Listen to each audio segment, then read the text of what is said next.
Bergabung bersama kami tunggu hingga jelang pukul 6 waktu Indonesia Barat melalui line telepon 812878 atau juga dapat melalui WhatsApp di 0811666695. Untuk Anda yang mendengarkan kami di aplikasi RRI Digital di pagi hari ini juga dapat bergabung pendengar melalui kolom komentar kita di pagi hari ini.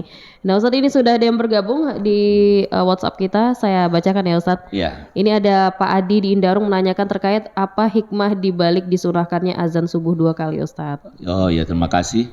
Hikmahnya banyak sekali. Pertama, bagi orang yang sedang tidur nyenyak, dia disentakkan dengan surah azan. Kalimatnya bagus, Allahu Akbar, Allahu Akbar. Jadi itu yang masuk ke telinga, itu sangat bagus ya. Dia bangun, dia tidak kesal, malah hatinya terpanggil. Jadi dengan kuasa Allah yang maha besar, dia bisa bangun dan seterusnya ya. Kemudian bagi orang yang mau berpuasa, dia belum bersahur, bahkan tertidur, ya tidak apa-apa, dia dibangunkan untuk bersahur.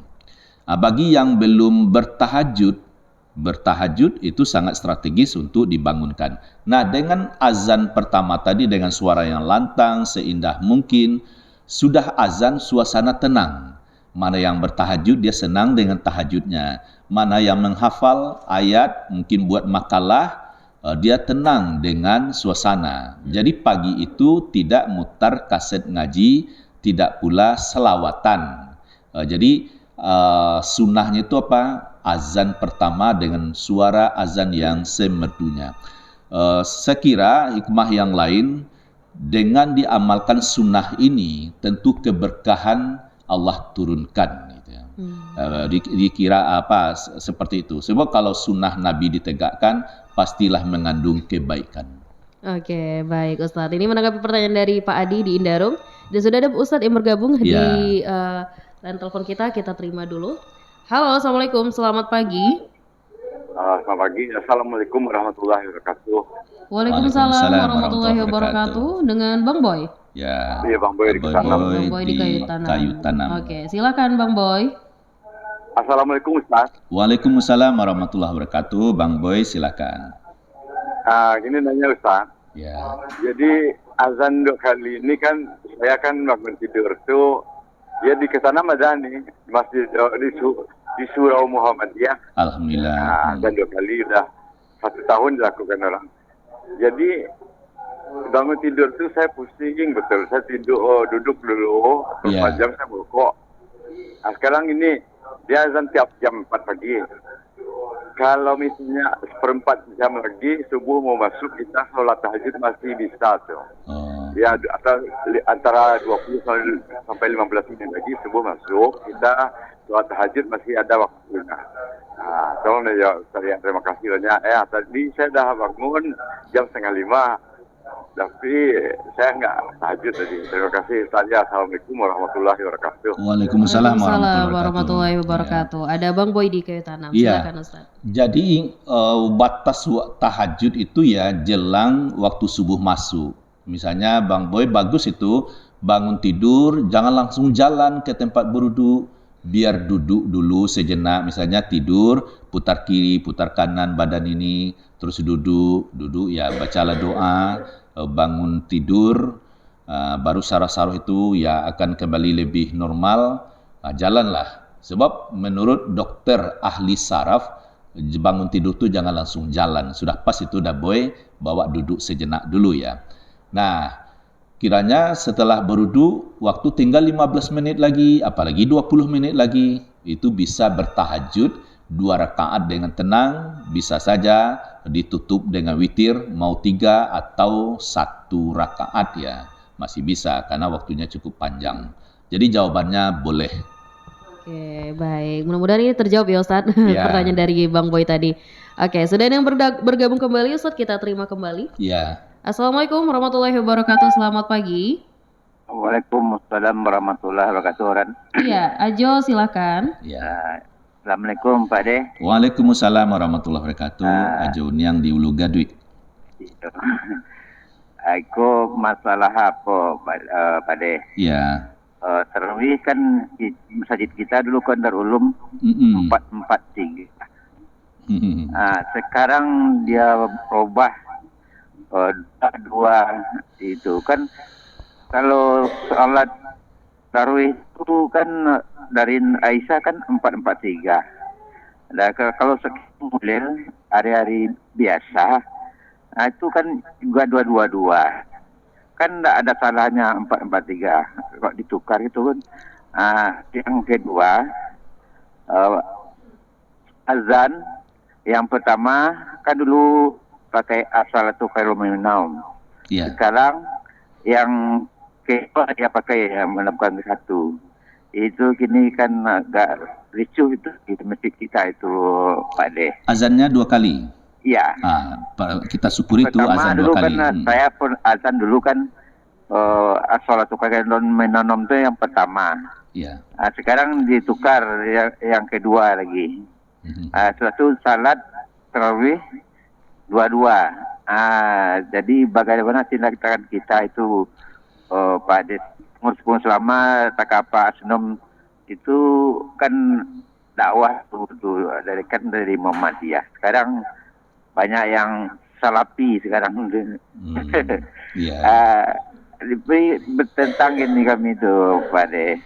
Jadi untuk hijrah kami ke masjid lain itu Jauh. sayangkan sekali.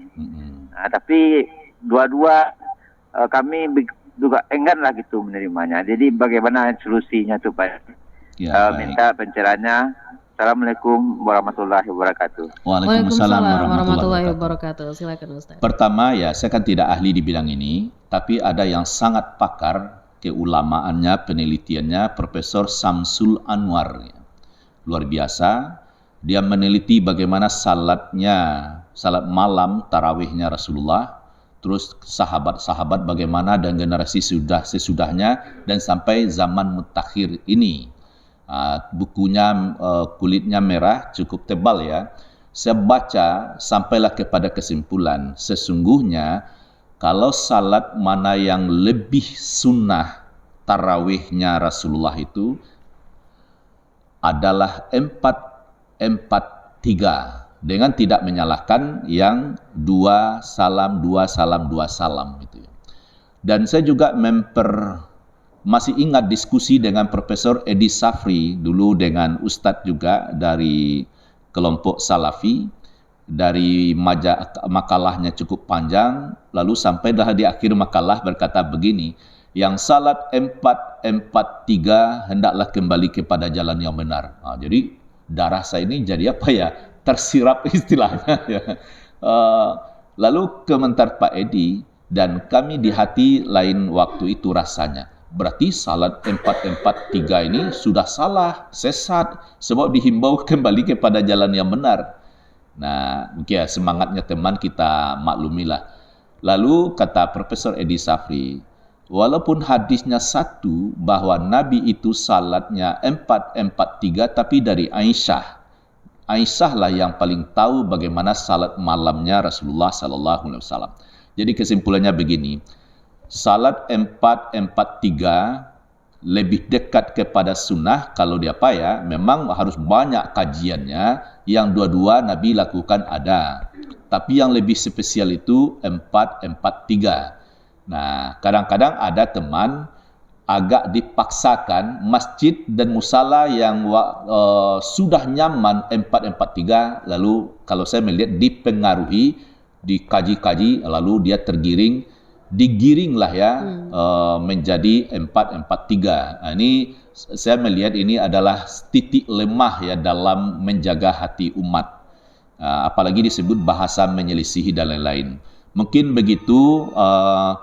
Bisa saya kira bukunya didapatkan oleh Samsul Anwar tentang salat tarawih.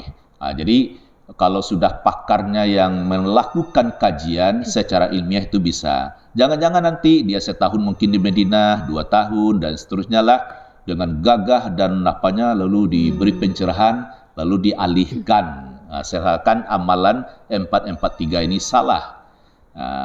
Cuman dicerahkan jamaah silahkan, tapi kalau digiring, diubah sesuatu yang sudah nyaman, ini perlu juga perhatian dengan bijak. Yang kedua apa tadi? Tentang azan. Ustaz. Azan yang di awalnya Oh itu. ya. Kalau di di Muhammadiyah itu dikaji, saya kira lebih 15 tahun mengkajinya. Itu di tahun 50-an di Palembang sampai di Malang juga beberapa tempat, tapi paling tidak saya bacakan ya, yang ditulis oleh Profesor Asmuni Abdurrahman. Dia guru besar dan murid-muridnya sudah banyak pula yang jadi profesor. Dalam salah satu tulisan pendeknya begini, persoalan tentang azan 2 kali ini, Muktamar Tarjih di Garut tahun 76, masalah taswib dikaji,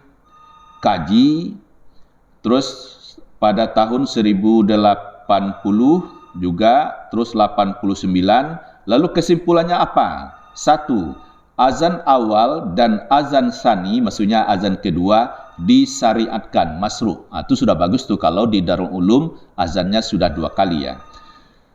Bacaan taswib disyariatkan dibaca pada azan pertama, sedangkan azan kedua belum disepakati. Artinya mau diamalkan azan kedua pakai taswib tidak ada masalah, kalaupun tidak juga tidak ada masalah. Karena Ibnu Ummi Maktum tidak lagi membaca as-salatu khairum minan naum, seperti itu dipahami. Tapi pembahasan berikutnya saya lihat tidak ada salah kalau azan kedua pun juga pakai taswib, supaya orang jangan pula tidur, mana yang tadinya sudah tahajud sekian-sekian lama, hati-hati juga, bertahanlah untuk bisa salat subuh. Atau dia sudah tahajud cukup lama, dia istirahat, ya bolehlah merebahkan badan agak beberapa menit, tapi begitu azan subuh dikumandangkan bangun lagi, disertai pula dengan as-salatu khairum minan naum. Jadi boleh, karena di Mekah Madinah itu malah azan kedua juga pakai as-salatu khairum minan naum. Saya kira begitu. Kalau di Kota Padang seperti Masjid Taqwa Muhammadiyah, as-salatu khairum minan naumnya itu adalah azan pertama, yang kedua tidak. Karena ini adalah sunnah, tidak sampai kepada hukum wajib, maka dalam hal ini kalaupun terjadi variasi dalam mengamalkannya, kita saling memaklumi, tidak ada yang salah. Tapi azan 2 kali itu suatu hal yang sudah mendapatkan kemajuan pertahan kala itu. Itu mungkin yang bisa saya ulas, Rani, dikembalikan. Oke, baik Ustaz. Ini menjawab pertanyaan dari Aja Uni yang di Kompleks Sunan Gadut. Ada yang bergabung kembali Ustaz, kita terima kembali ya Ustaz. Iya. Halo, Assalamualaikum, selamat pagi. Waalaikumsalam warahmatullahi wabarakatuh. Tambah dikit karena ini ada yang lupa ya. Iya, silakan Bang Boy. Assalamualaikum Ustaz. Waalaikumsalam warahmatullahi wabarakatuh. Iya. Ini ya, saya mendengar dulu, kan bertanya dulu waktu ceramah menjelang maghrib di Semarang. Iya. Yang menceramah itu Profesor Doktor Ketua Muhammadiyah Jawa Tengah ya. Saya tanya, salat tahajud ini bolehkah 4-3 rakaat ya? 3 witir 4, jadi 8 rakaat itu 2 salam, tambah witir 3 rakaat 1 salam. Boleh katanya. Setelah saya tanya di rumah, anggota Muhammadiyah juga, tapi anggota Muhammadiyah ini tamat tawalib dia. Ya, katanya Nabi mengerjakan sholat tahajud itu di rumah, 2 rakaat, 2 rakaat. Artinya 2 rakaat 1 salam, kemudian 3 witir. Jadi berarti 4 salam, 5 salam dengan witir. Dengan ya witir ya, betul. Itu jadi agak bertikai jawabannya anggota Muhammadiyah ke-6, dia teman tawalib dengan Profesor Dokter di Jawa Tengah. Katanya ditegaskan, saya baru nggak menemui dalam buku, katanya, dalam hadis. Tolong Ustaz, saya biasa melakukan 4-3. Terima kasih Ustaz, tolong jawab ya. Waalaikumsalam warahmatullahi wabarakatuh. Waalaikumsalam warahmatullahi wabarakatuh. Jadi boleh sebenarnya yang baik Ustadz yang tamat tawalib tidak salah, yang profesor dari Semarang, dia kalau sekarang tuh ketuanya Doktor Tafsir ya, itu namanya. Waktu saya ke Semarang tidak bertemu, tapi saya sempat podcast di sana. Nah, jadi ini tanawwu ibadah variasi ya. Jadi boleh yang mengamalkan 4 salam, 3 salam, baik di bulan Ramadan maupun di luar Ramadan juga boleh. Terus 2 salam, terus mau witirnya 3 salam juga boleh. Atau waktu mepet 1 salam, witirnya juga boleh. Jadi kalau dilihat bahasan, misalnya yang disusun oleh Agung Danarta, dia ahli hadis, dilihat pula uraian Zakir Jamaluddin, juga peneliti hadis dari PP juga, itu berkesimpulan ya boleh dilakukan itu. Jadi tidak ada sampai mengatakan tidak sah atau tidak boleh. Jadi boleh hanya saja kalau soal perbandingan khusus malah Ramadan, ya waktu itu ditanyakan bagaimana salat malam Ramadannya Rasulullah, itu kan dijawab 4-4-3. Tapi bagaimana lama, indahnya bacaan Rasul, ya jangan ditanya. Jangan ditanya itu maksudnya wah luar biasa, tenang, zuknya yang tinggi. Nah, cuman kita di Indonesia kalau dibuat pula selama Rasulullah itu salat malam, tentu kita tidak kuat rata-rata begitu ya. Tapi ada kekhususan pada Rasulullah SAW. Bahkan imam kita di Indonesia ini diimbau ya, janganlah terlalu panjang-panjang, walaupun sangat banyak hafalan, ditenggang jugalah jamaah yang berkemampuan sangat terbatas. Tapi ada masjid-masjid tertentu sudah disepakati 1 juz 1 malam atau setengah juz tarawihnya itu, yaitu sah-sah saja. Ambillah kebijakan yang memuaskan lah, lebih banyak manfaatnya. Saya kira itu dah boy, jadi boleh ya, bersabarlah mengikuti keterangan-keterangan. Hanya tadi saya kemukakan karena Ajun yang bertanya bahwa seorang Profesor Samsul Anwar sudah meneliti. Nah, jadi saya menangkap kalau ditanya mana yang paling dekat dengan sunnah, bagaimana amalan tarawihnya Rasulullah itu dia 4-4-3. Jadi makanya kalau teman-teman ada yang mengatakan kembali kepada jalan yang benar atau menyelisih sunnah, itu kan termasuk ya kurang bijak cara sedemikian. Oke, baik Ustadz Firdaus. Menjawab pertanyaan tambahan tadi dari Bang Boy di Kayu Tanam. Dan ini Ustadz kita juga sudah di penghujung kebersamaan kita di pagi hari ini. Mohon maaf sekali pendengar tidak bisa kita terima semuanya. Mungkin Ustadz untuk di akhir boleh closing statement dan juga poin-poin terkait dengan pembahasan kita di pagi hari ini. Silakan Ustadz. Pertama, dengan segala kepatuhan kita, apa yang dicontohkan ya disunahkan oleh Rasulullah, jelas dalilnya, tidak ada perbedaan pendapat, tidak usah panjang-panjang, jangan pula dimusyawarahkan. Ya Bapak Ibu pengurus semua, bagaimana, apakah azan subuh kita laksanakan 2 kali atau tidak? Jangan dimusyawarahkan, nanti pendapatnya bisa macam-macam. Jadi sampaikan dalilnya lalu diamalkan. Walaupun nanti 1 pekan pertama orang bertanya-tanya bagaimana ini, nanti semuanya akan mendukung. Oh ternyata banyak manfaatnya azan 2 kali ini, lebih tenang, jadi bukan mutar kaset ngaji. Sebab kalau kaset ngaji diputar, ada orang sedang tahajud di rumah, mana yang mau didengar bacaannya, atau bacaan salat atau bacaan ngaji melalui mic masjid. Jadi kalau sudah azan itu suasana tenang untuk bertahajud. Kemudian karena ini sunnah, ya kita ikuti dengan segala kepatuhan ya, ta'abudi. Saya kira ini sangat bagus, dan lihatlah materinya. Kalau sekarang melalui media sosial saya lihat itu beberapa video-video sangat bagus untuk bisa disimak, dan buku-bukunya pun juga. Jadi bagi tokoh masyarakat, jamaah masjid dan pengurus masjid terutama, kan sudah banyak menunaikan ibadah haji dan umrah, dia akan menjadi pendukung utama. Oh ya benar, di Mekah Madinah azan 2 kali. Jadi tidak perlu diperdebatkan, jangan diperdebatkan. Yang bagus itu langsung diamalkan. Insya Allah rahmat Allah lebih banyak di Indonesia ini. Amin, amin ya robbal alamin. Ustadz Firdaus, terima kasih banyak Ustadz atas waktunya di pagi hari ini. Selamat melanjutkan aktivitas kembali. Sehat selalu Ustadz. Assalamualaikum Amin. warahmatullahi wabarakatuh. Waalaikumsalam warahmatullahi wabarakatuh. Baik, pendengar dimanapun Anda berada, demikian program Mutiara Pagi di edisi hari Minggu 10 Maret 2024 bersama dengan Al-Ustadz Dr. Haji Firdaus MHI dengan tema kita Hikmah Azan 2 kali untuk subuh. Terima kasih untuk Anda yang sudah bergabung bersama kami di pagi hari ini baik melalui telepon, WhatsApp atau juga yang mendengarkan kami di aplikasi RRI Digital serta juga di kanal YouTube RRI Pro 1 Padang.